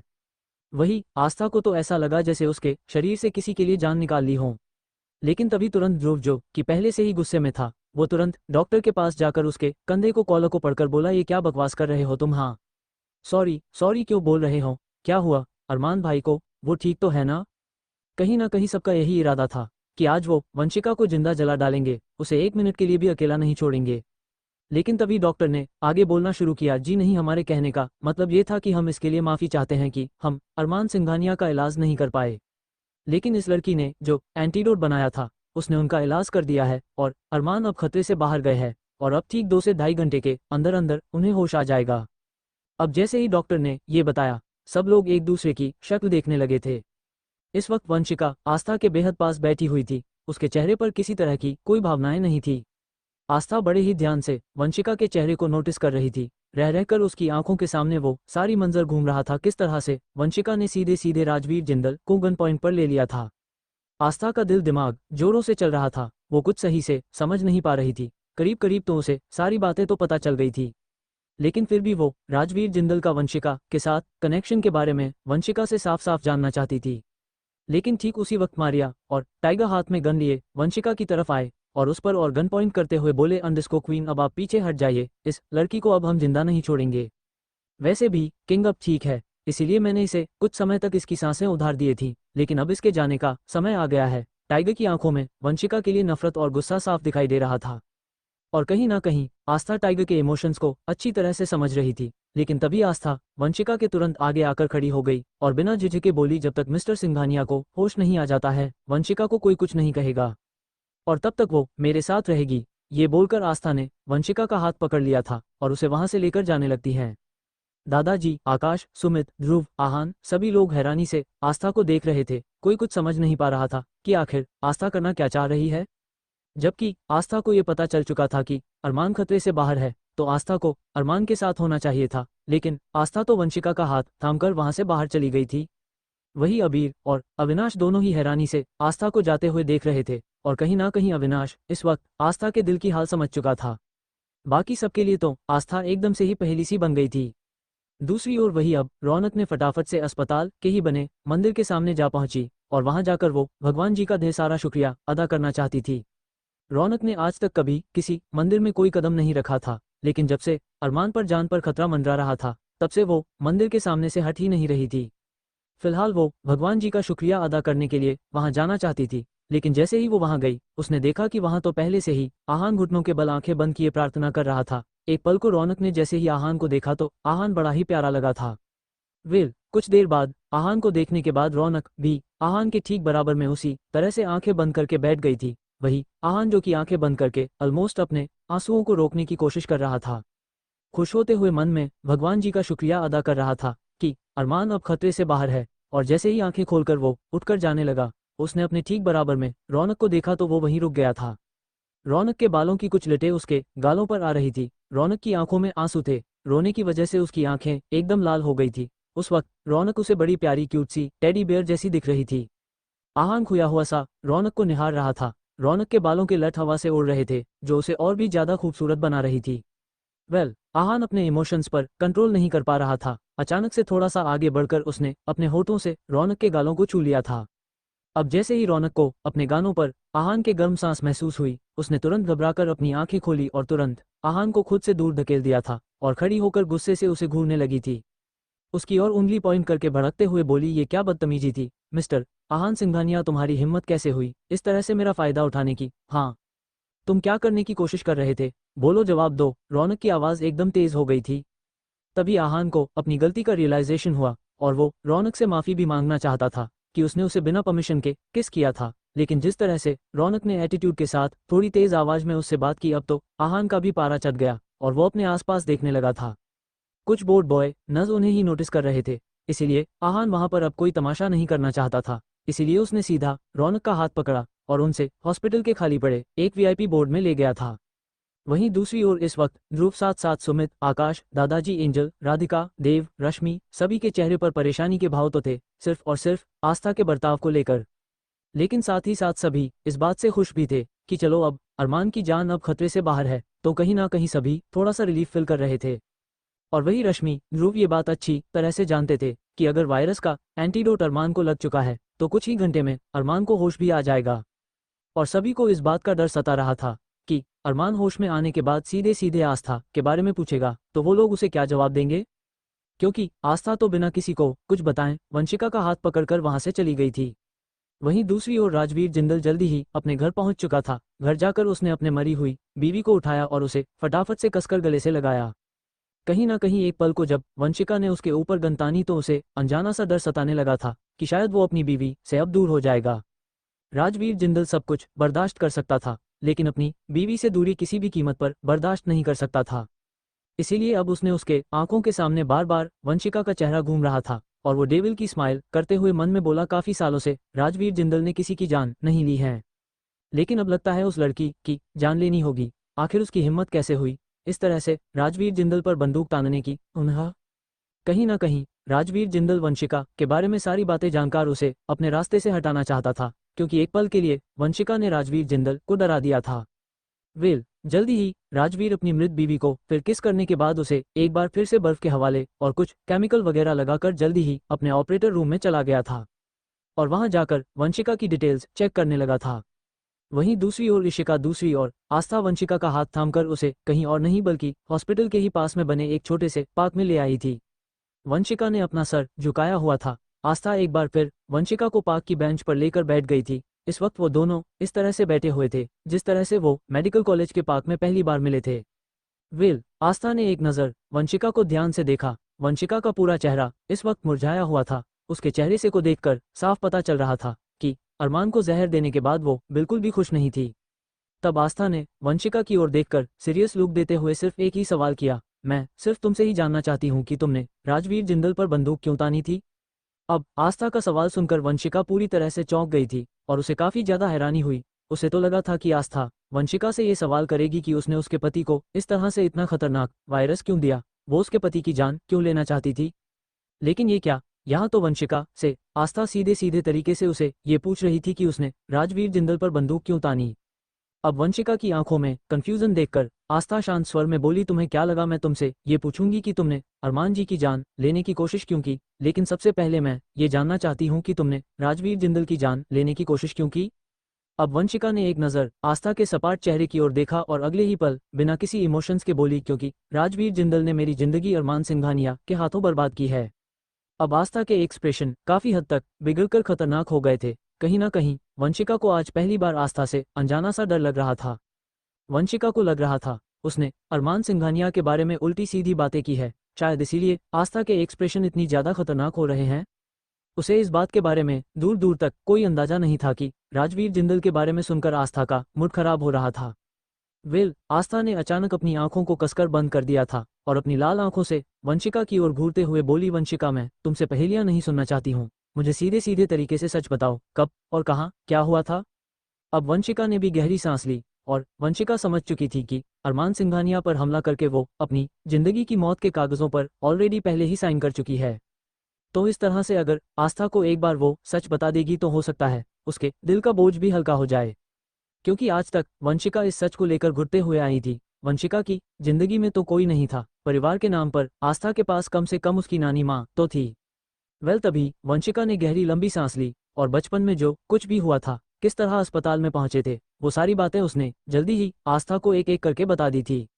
अब तो आस्था के चेहरे का रंग पूरी तरह से उड़ गया था। ये सुनकर कि अरमान ने इतनी कम उम्र में इस तरह से एक खून किया था तो उसकी तो सांसें थमसी गई थी। आस्था को तो यकीन नहीं हो रहा था कि वाकई उसका पति इतना बड़ा वहशी होगा, वो भी राजवीर जिंदल के जैसा। Almost in the last Vanshika सारा सच बताते बताते फूट फूट कर रोने लगी थी। तभी आस्था अचानक उठ खड़ी हुई और उसने वंशिका को गले से लगा लिया था और 2 से 3 बार उसकी पीठ थपथपाकर उसे शांत होने के लिए कहने लगी थी। कहीं वंशिका आस्था के इस तरह के रिएक्शन से काफी ज्यादा हैरान हो रही थी। उसे तो लगा था कि अपने पति पर भी हमले को लेकर आस्था उसे डांटेगी, बातें सुनाएगी, हो सकता है कि उससे कभी बात भी ना करें, लेकिन आस्था का जो रिएक्शन था वो काफी ज्यादा अजीब लग रहा था। वीर अभी वो दोनों आपस में गले लगकर खड़ी हुई थी कि तभी अचानक वहां पर रश्मि खिलखिलाती हुई आई और आस्था को गले से लगाकर बोली, अंडरस्को आस्था अरमान भाई को होश आ गया है। अब जैसे ही आस्था ने ये सुना उसका दिल हल्का फुल्का हो गया था, लेकिन उसने बिना किसी इमोशंस के रश्मि की ओर देखते हुए धीमी आवाज में कहा, ठीक है रश्मि दी, मैं वंशिका को लेकर सिंघानिया मेंशन में जा रही हूँ, आप सबको बता दीजिएगा। ये बोलकर बिना रश्मि की कोई बात सुने फटाफट से आस्था वंशिका का हाथ पकड़कर मेंशन की ओर रवाना हो चुकी थी। वही अविनाश और अबीर ये सारी बातचीत नोटिस कर चुके थे। तब अबीर ने अविनाश की ओर देखते हुए कहा, ये सब क्या हो रहा है यहाँ पर, अगर आस्था ने ये बेरुखी अरमान को दिखाई तो अरमान तो इस दुनिया को आग लगा देगा। अविनाश अफसोस से उसे तरफ देख रहा था जिस तरफ आस्था गई थी। वो दर्द भरी आवाज में बोला, अंडरस्को उसने अपने दिल पर बहुत सारे गहरे घाव खाए हैं और अब उन घाव को भरना इतना आसान नहीं होगा, और उन घाव पर एक और घाव लग गया है उसके अपने पति के डेविल किंग होने का। उसने डेविल किंग के बारे में आज तक सिर्फ गलत ही सुना है, शायद इसीलिए वो इस पहचान को एक्सेप्ट नहीं कर पा रही है। मुझे लगता है कि हमें उसे अब थोड़ा स्पेस देना चाहिए और वो जब अपने आप को संभाल लेंगी उसके बाद एक बार फिर से अपनी शादीशुदा जिंदगी में आगे बढ़ जाएगी। उन दोनों को बात करते हुए किसी और ने नहीं बल्कि दादाजी ने सुन लिया था। दादाजी जो कि आस्था को मिलने के लिए वहां आ रहे थे, उन्हें काफी हैरानी हुई कि आखिरकार ऐसा क्या हुआ आस्था बेटी के साथ, वो इस तरह का बर्ताव क्यों कर रही है। और दादाजी को याद आया जब उन्होंने आस्था की शादी अरमान से करवाई थी तो उन्होंने आस्था के माँ बाप की फोटो देखनी चाहिए थी, और जब उन्होंने फोटो देखी थी तो उन्हें समझ में आ चुका था कि आस्था के पेरेंट्स की मौत किस तरह से हुई थी। फिलहाल दादाजी के लिए आज आस्था रहस्यमय बन गई थी। क्योंकि जब से अरमान और राजवीर को दादाजी ने एक दूसरे से अलग किया था, दादाजी राजवीर की चुपके से पूरी तरह से खबर रखते थे। लेकिन जब राजवीर की पत्नी की मौत हुई थी, उसके कुछ महीनों तक तो राजवीर दिखाई दिया था, लेकिन उसके बाद वो अचानक से गायब सा हो गया था। लेकिन जब दादाजी को आस्था के माँ बाप की हत्या के बारे में पता चला, तब उन्हें ये पता चल चुका था कि यह हत्या भी राजवीर ने की है। और आज तक दादाजी इस बात के बारे में पता नहीं लगा पाए थे कि आखिरकार उनकी मौत का क्या कारण हो सकता है और राजवीर ने गांव जाने वाले दोनों पति पत्नी की जान क्यों ली थी। दादाजी ने सोच लिया था कि उन्हें अब सीधे सीधे आस्था से बात करनी ही होगी। वहीं दूसरी ओर आस्था वंशिका को सीधा मेंशन लेकर आई और मेंशन के नौकर हैरानी से आस्था को देख रहे थे, क्योंकि सभी नौकर चाकर, खासकर राजेश जो कि उनका काफी पुराना नौकर था, उसको इस बात के बारे में पता चल चुका था कि अरमान सिंघानिया की हालत इस वक्त कितनी ज्यादा नाजुक है। लेकिन आस्था को इस तरह से सिंघानिया मेंशन में देखकर वो लोग काफी हद तक हैरान हो गए थे। लेकिन आस्था तो वहां पर सीधा अपने कमरे में जाकर अपनी माँ की फेवरेट साड़ी और अपने पुराने कुछ कपड़ों और फोटोग्राफ एक बैग में पैक करने लगी थी। वंशिका ये देखकर पूरी तरह से चौंक गई थी और बोली, आस्था तुम आखिर कर क्या रही हो?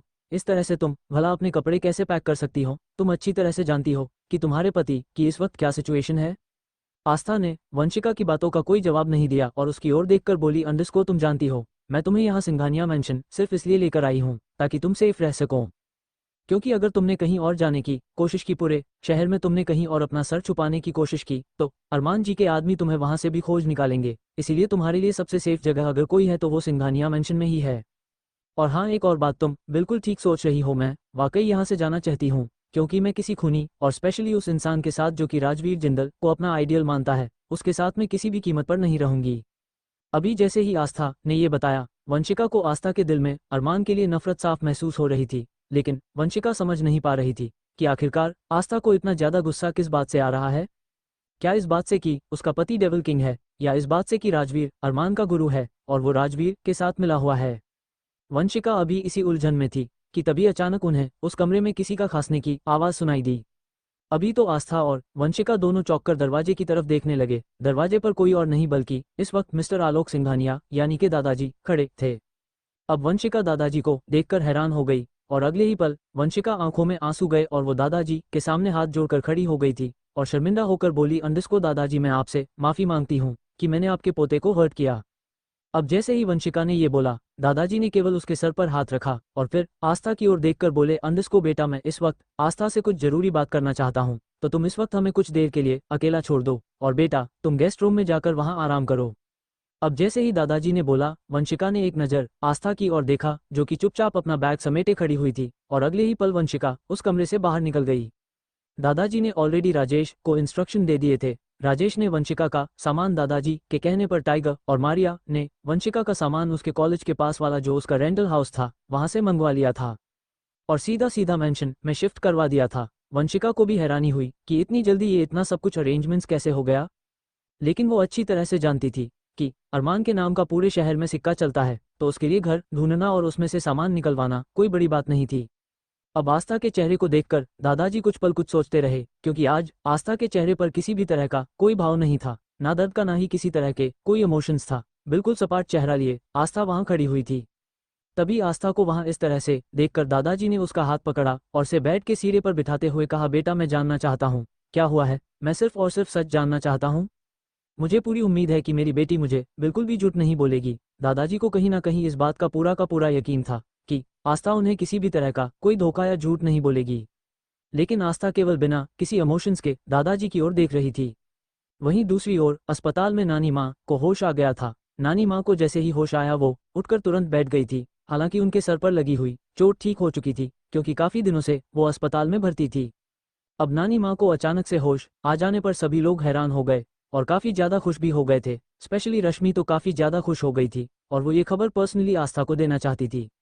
कहीं ना कहीं उन्हें लग रहा था कि शायद आस्था अरमान की वजह से काफी ज्यादा स्ट्रेस में है और जब उसे ये पता चलेगा कि नानी माँ को अब ठीक हो चुकी है तो हो ना हो आस्था काफी ज्यादा खुश हो जाएगी। इसीलिए रश्मि बस ये खबर देने के लिए जल्दी से आस्था को फोन करने के लिए जाने लगी।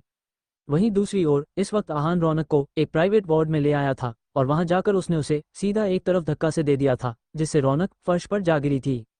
अब रौनक गुस्से से घुरकर अपने कपड़े झाड़ते हुए खड़ी हुई और आहान की ओर देखकर दहाड़ते हुए बोली, अंडरस्को ये क्या बदतमीजी मिस्टर सिंघानिया, तुम्हारी हिम्मत कैसे हुई मेरे साथ इस तरह का बर्ताव करने की।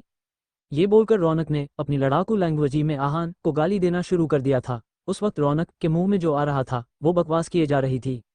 अब रौनक को इस तरह से बोलते हुए देखकर आहान को कुछ समझ नहीं आया और उसे इस वक्त वो सिर्फ रौनक को चुप करवाना चाहता था। अचानक उसने अपने होठों से रौनक के होठों को सील कर दिया था और अब रौनक कुछ नहीं बोल पा रही थी, सिर्फ अपनी आंखें खोले लगातार आहान को घूरे जा रही थी। लेकिन आहान तो उस वक्त सिर्फ रौनक को चुप करना चाहता था, क्योंकि वो काफी देर से पटर पटर किए जा रही थी तो उसे बर्दाश्त नहीं हो रहा था, इसीलिए बस वो उसे चुप करवा रहा था। लेकिन तभी अचानक दरवाजे पर दस्तक हुई और तब जाकर उसने रौनक को छोड़ा था। केवल 5 से 7 मिनट की डिप किस के बाद रौनक की हालत काफी खराब हो गई थी, लेकिन दरवाजे पर दस्तक होने पर आहान का मूड पूरी तरह से बिगड़ गया था और वो जल्दी से जाकर दरवाजा खोलने लगा।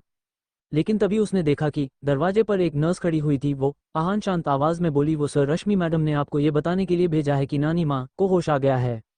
अब जैसे ही उसने ये बताया आहान काफी खुश हो गया था। खुशी के मारे उसने उसे नर्स को ही गले से लगा लिया था। अब तो रौनक ने जैसे ये देखा वो खा जाने वाली नजरों से आहान और नर्स को घूरने लगी। वही आहान भी अब थोड़ा सा सकपका गया था और फटाफट से नर्स को खुद से दूर करता हुआ सीधा रौनक की ओर देखकर वार्निंग देते हुए बोला, अंडस को आइंदा से मुझ पर गलत इल्जाम मत लगाना। उस वक्त मैंने तुम्हें किस किया क्योंकि मेरा दिल कर रहा था, और अगर तुमने इस तरह से दोबारा मेरे सामने पटर पटर करने की ज्यादा कोशिश किया तो एक बार फिर से मैं तुम्हें इसी तरह से चुप कर दूंगा, समझी तुम। ये बोलकर सारी बातों को रौनक के ही सर पर डालकर आहान वहां से चला गया था और रौनक अब कंफ्यूजन में खड़ी होकर अपने बाल नोचने लगी कि आखिर उसके साथ ये हुआ क्या। इसने मुझे किस किया, साथ ही साथ ये मुझे बातें भी सुनाकर चला गया, आखिर चल क्या रहा था। रौनक अपने पैर पटक कर रह गई थी और उसने सोचा कि इस छछूंड को तो मैं बाद में देख लूंगी, पहले जाकर मुझे नानी माँ से मिलना चाहिए। ये सोचते हुए जल्दी ही रौनक भी खुश होकर कमरे से बाहर निकल गई थी।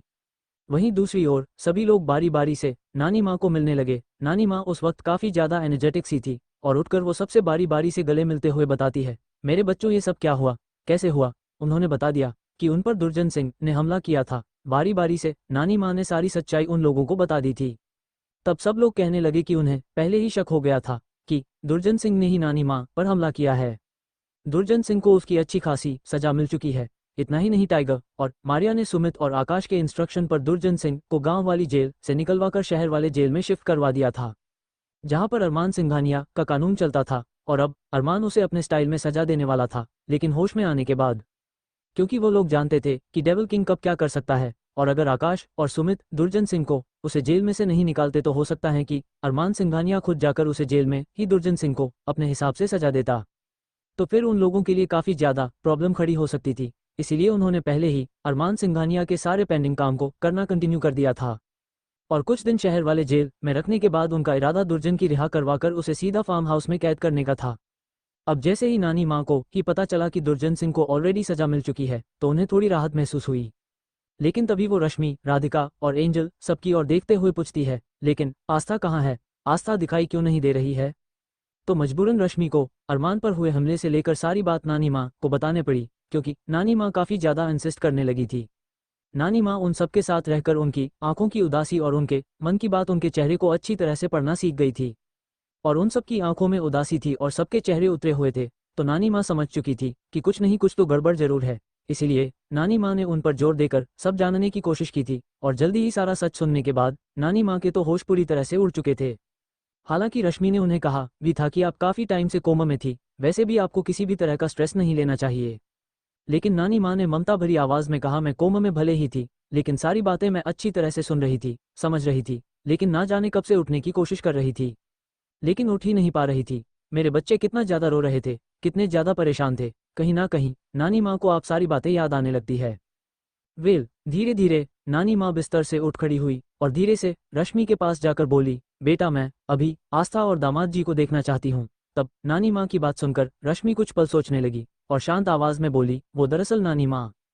फ्लैशबैक, जिस वक्त अरमान को होश आने के बाद सबसे पहले रश्मि ये खुशखबरी देने के लिए आस्था के पास अस्पताल के गार्डन में जब पहुंची, लेकिन आस्था का जवाब सुनकर वो मायूसी से वापस लौट रही थी।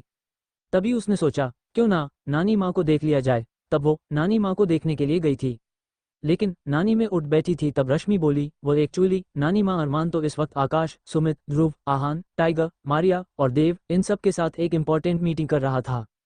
अब जैसे ही रश्मि ने ये कहा नानी माँ हैरान हो गई थी, लेकिन अभी अभी दामाद जी इतनी बड़ी बीमारी से बाहर निकले हैं, फिर वो कैसी मीटिंग कर रहे हैं। तब रश्मि को समझ नहीं आया कि वो नानी माँ को क्या जवाब दे। लेकिन तभी अविनाश, जो कि नानी माँ की खबर मिलने के बाद सीधा वहां आया था, उसने आकर तुरंत नानी माँ को गले से लगा लिया था और एक पल के लिए उनका हाथ पकड़कर दर्द भरी आवाज में बोला, नानी माँ मैं बहुत ज्यादा डर गया था। अभी अभी तो मुझे एक नया रिश्ता मिला था, नानी माँ के रूप में मुझे लगा कि शायद मैं आपको खो दूंगा। ये कहते हुए अभी अविनाश काफी ज्यादा इमोशनल सा हो रहा था। अब नानी माँ भी नानी माँ को गले से लगाकर कुछ देर बैठा रही। नानी माँ को आस्था के जितना प्यार अविनाश पर आ रहा था, आखिर अविनाश आस्था का भाई था। तब नानी माँ ने उसके सर पर प्यार से हाथ फेरते हुए कहा, तुम्हारी नानी माँ अभी कहीं नहीं जाने वाली, और जब तक मैं तुम्हारे बच्चे नहीं देख लेती। अब जैसे ही नानी माँ ने ये कहा, अविनाश मुस्कुरा दिया था। वही एंजल हल्का सा ब्लश करने लगी थी और उसके गाल पूरी तरह से लाल होने लगे थे। वहीं नानी माँ ने शर्माते हुए एंजल को देख लिया था और उन्हें अच्छी तरह से याद था कि किस तरह से आस्था, जब नानी माँ बेहोश थी, आस्था अपनी गलती रियलाइज कर रही थी कि उसे एंजल के साथ इस तरह का बिहेवियर नहीं करना चाहिए था। तब नानी माँ जल्दी से उठ खड़ी हुई और एंजल के सर पर हाथ रखकर उसके गाल को प्यार से छूते हुए तुरंत उसे अविनाश के पास लाकर खड़ा कर दिया था। अविनाश का हाथ एंजल के हाथों में देते हुए बोली, तुम दोनों हमेशा साथ में खुश रहना। जैसे ही नानी माँ ने ये बोला, अविनाश चौंक गया था और उसने धीरे से अपना हाथ एंजल के हाथ से निकाल लिया था। वही एंजल अब थोड़ा सा उदास हो गई थी। हालांकि नानी माँ की बात सुनकर एंजल काफी ज्यादा खुश हो गई थी, लेकिन अविनाश के इस तरह से उसका हाथ वापस निकालने पर वो अब उदास हो गई थी। लेकिन नानी माँ तुरंत अविनाश की ओर देखकर बोली, ये क्या कर रहे हो तुम? तब नानी माँ का सीधा सीधा इशारा अविनाश इस तरह से एंजल का हाथ छोड़े जाने पर था। तब अविनाश थोड़ा सा हकलाकर बोला, नानी माँ ये पॉसिबल नहीं है। आप अच्छी तरह से जानती हैं मेरी प्यारी बहन आस्था को एंजल पसंद नहीं है, और जो शख्स आस्था को पसंद नहीं वो मुझे भी पसंद नहीं है। अविनाश ने जैसे ही ये कहा, जाना कि एंजल को अपना दिल टूटता हुआ सा महसूस हुआ, लेकिन तभी तुरंत नानी माँ ने मुस्कुराकर अविनाश का हाथ थाम लिया था और आश्वासन देते हुए बोली, तुम्हें उसके बारे में ज्यादा सोचने की कोई जरूरत नहीं है। मैं अपनी आस्था को अच्छे से जानती हूँ और वो भी तुम दोनों को एक साथ देखना चाहती है। अब जैसे ही नानी माँ ये कहा, एक पल के लिए अविनाश का चेहरा खिल उठा था, क्योंकि मन ही मन में वो भी एंजल को पसंद करने लगा था। अब नानी माँ के इस तरह से बोलने पर एंजल तो चहक उठी और तुरंत नानी माँ को गले से लगा लिया था। नानी माँ ने मुस्कुराकर उसके सर पर हाथ फेरा और शांत स्वर में बोली, बेटा हो सके तो हमें माफ कर देना, हमने भी तुम्हारे साथ कुछ अच्छा से बर्ताव नहीं किया। तब नानी माँ की बात सुनकर एंजल ने नानी माँ के गाल पर किस करते हुए कहा, प्लीज नानी माँ आपको मुझसे माफी मांगने की कोई जरूरत नहीं है। उस वक्त सिचुएशन ही ऐसी थी और आप यकीन जाने मैंने उस लड़की को ढूंढने की बहुत कोशिश की, लेकिन वो मुझे कहीं भी नहीं मिली। यहाँ पर एंजल का सीधा सीधा इशारा डिम्पल से था, जो कि उस दिन के बाद से गायब हो गई थी, जो अब तक नहीं मिल पाए। वेल तभी राधिका ने भी एंजल को आकर गले से लगाया और खुश होकर बोली, मुबारक हो एंजल। और इसी तरह से रौनक रश्मि ने भी एंजल को मुबारकबाद देती है और एंजल मुस्कुराकर अविनाश को देखे जा रही थी। अविनाश का दिल भी हल्का फुल्का सा हो गया था और खुश होकर मन में सोचने लगा, मेरी बहन को हर किसी की खुशियों का ख्याल है, बस उसकी जिंदगी में भी उसकी खुशियां एक बार फिर लौट आएं। कहीं ना कहीं ये सोचते हुए गहरी सोच में डूब गया था। वहीं दूसरी ओर इस वक्त अरमान के वार्ड में सभी लोग सर झुकाकर खड़े हुए थे और अरमान एक राजा की तरह बेड पर लेटा हुआ उन सबको देख रहा था। क्योंकि अरमान का शरीर काफी ज्यादा कमजोर हो गया था, क्योंकि उसके शरीर में जो वायरस इंजेक्ट किया गया था उसे उसके शरीर की एक एक नस तक दुख रही थी, जिसकी वजह से वो उठकर बैठ नहीं पा रहा था। लेकिन वो पूरी तरह से होश में आ चुका था और इसलिए एक एक करके सभी वहां जमा हो गए थे, क्योंकि अरमान के दिमाग में कितने सारे सवाल चल रहे होंगे वो सब अच्छी तरह से जानते थे। अब जैसे ही अरमान ने बारी बारी से सबकी ओर देखा, अरमान के बिना कुछ बोले ही बताना शुरू कर दिया था। आकाश तुरंत आगे आकर बोला, दुर्जन सिंह और उसके आदमी को हमने पकड़वा दिया है। फिर सुमित बोला, दुर्जन सिंह को गांव की जेल से निकलवाकर शहर की जेल में डाल दिया गया है और अब तुम अपने अकॉर्डिंग उसे सजा दे सकते हो। आहान सीरियस वॉइस में बोला, भाई एक और बताना है, आपको जो वायरस इंजेक्ट किया था वो वंशिका ने किया था, लेकिन बाद में वंशिका ने ही आपको एंटीडोट भी दिया था। ये सुनकर अब अरमान चौंक गया था। वो समझ नहीं पाया कि आखिरकार वंशिका उसे इतना खतरनाक वायरस कैसे दे सकती है, उसे किस बात का फायदा होगा।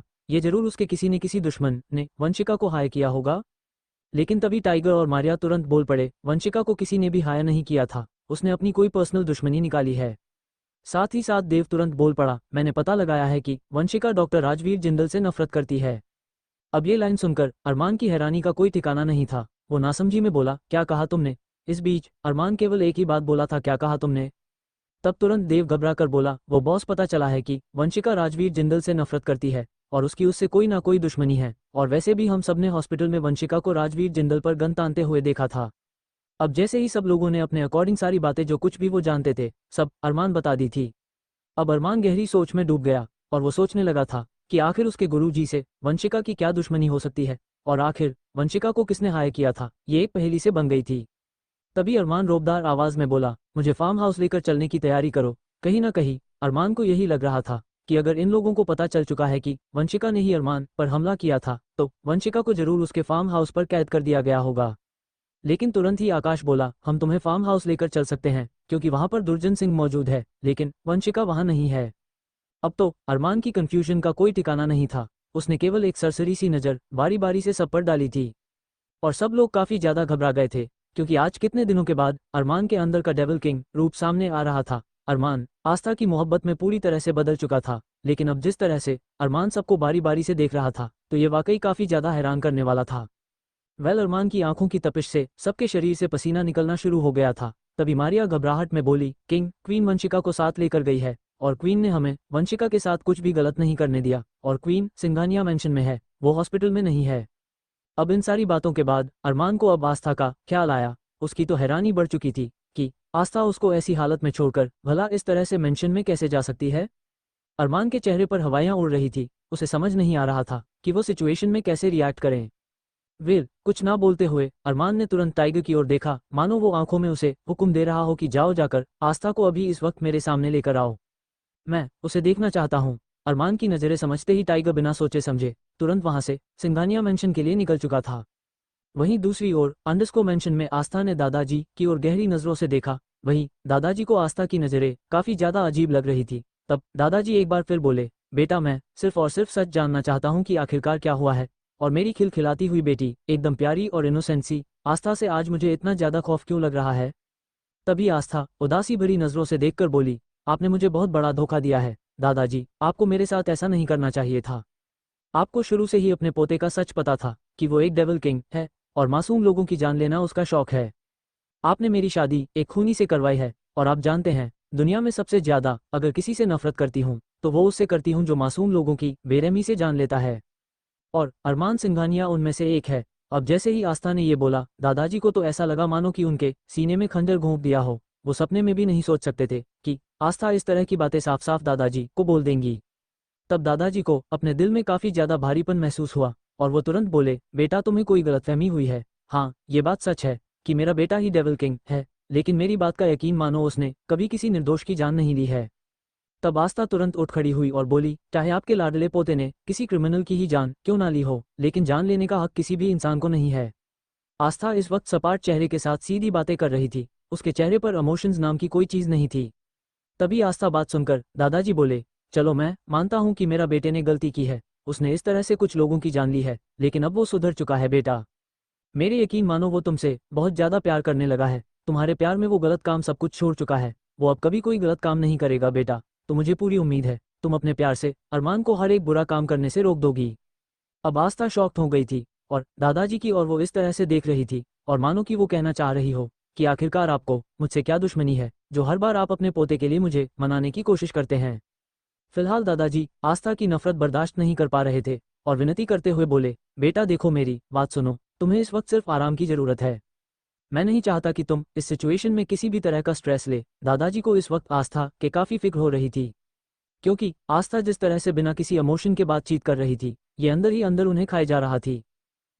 अभी आस्था ने एक नज़र दादाजी की ओर देखा और बोली, माफ कीजिएगा दादाजी, लेकिन अब मैं आपकी और बात नहीं मान सकती हूँ और मैं ये घर छोड़कर जा रही हूँ। और एक और बात जाने से पहले मैं आपको एक जिम्मेदारी देना चाहती हूँ। अब दादाजी चौंककर आस्था की ओर देखने लगे। तब आस्था बिना रुके बोली, वंशिका को कुछ नहीं होना चाहिए, याद रखिएगा दादाजी, अगर वंशिका का बाल भी बांका हुआ तो मैं भी अपनी जान दे दूंगी। ये बोलकर आस्था बिना कुछ सोचे समझे अपना बैग हाथ में लेकर दरवाजे से बाहर जाने लगी और दादाजी का दिल अचानक ही दर्द से भर उठा था और वो तुरंत ही बेड के नीचे जमीन पर बैठते चले गए।